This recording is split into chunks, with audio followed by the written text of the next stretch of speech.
Welcome, Kim Beckett. Thank you. And what do you do with the museum? I'm the education manager here, so it's my job to look after the school groups that come in and work around developing and delivering curriculum-linked education programs. You'd need quite a broad knowledge for that, I imagine. It is an interesting role. We can go from having preschoolers in the morning to year 13s in the afternoon, so yes, pockets of information for sure. So you have to be pretty versatile as well, because Exactly. you're dealing with noisy little crowds and some more intense. And some that choose not to speak to you in the teenage years, so Yeah. it's sort of, yeah, certainly. What's the phone policy? The phone policy, do you know most schools allow kids to use their phones now for capturing photos and information like that, so we've kind of just got to roll with their rule. Oh, blimey, that just adds another dimension. It Make does. it quite difficult. It does. Yes. What do you do? Oh dear. Now, these objects that you bought, what are they?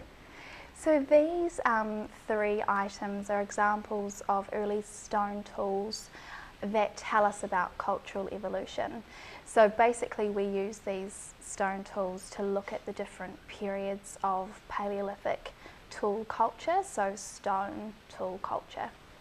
Okay, so what we've got, a fairly crudely shaped adzes there. Is that an arrowhead? That is a scraper. So you've Oh, that's the small one is a scraper, isn't it? The small one is a scraper, you're right. And you have pointed out quite accurately that the first one is more basic in its design. So in terms of the layout, we're going from the earliest, one of the earlier models of the stone tool, right through to the upper Paleolithic period. Okay, so how early is early in this instance? Early is early, so this hand adze at the end here, that's an Acheulean period tool, so it's part of the lower Paleolithic period. But just to get a little bit more technical, it's part of the upper period within the lower Paleolithic period. Right. So approximately about 600,000 years old. Oh. Sorry, no, this one in the middle is 600,000 years old. This one is about 1.7 million years old. And the scraper, so scraper for scraping what? Skin? Skin, exactly. Skins from hides, most likely.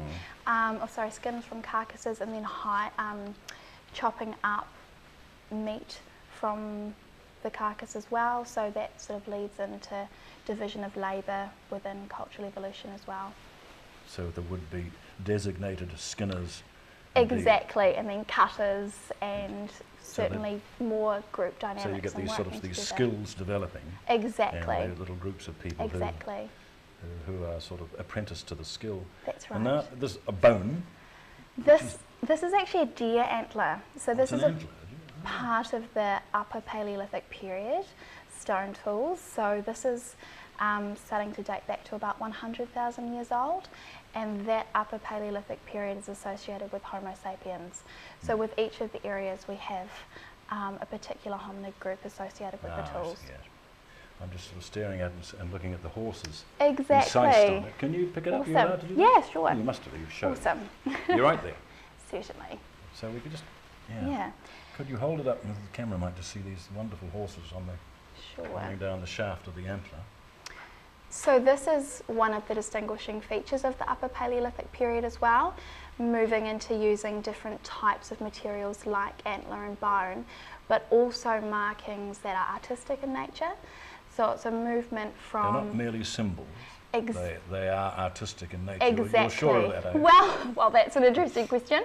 But what I mean by that is it's a movement between tools that are being designed purely for survival purposes into tools that are transmitting elements of culture. So these markings don't have any survival mechanism, they're purely for communication. So that's for communication, but that is a tool. It is a tool. What's it for? So I've done some investigation on this actually, and this is a cast of an original. So whilst these two are originals, this is a cast, and it's a cast of a spear straightener. So in the upper Paleolithic period, as I mentioned, there were a variety of different materials that were being used.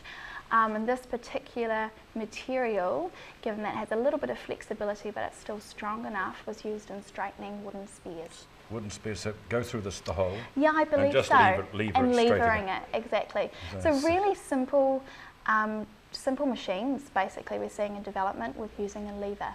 So yet another artisan is coming up, isn't it? Exactly. I'm the local spear straightener. Exactly, another role within the community. It'd need to be quick if you only had one spear. That's true. In the face of the enemy.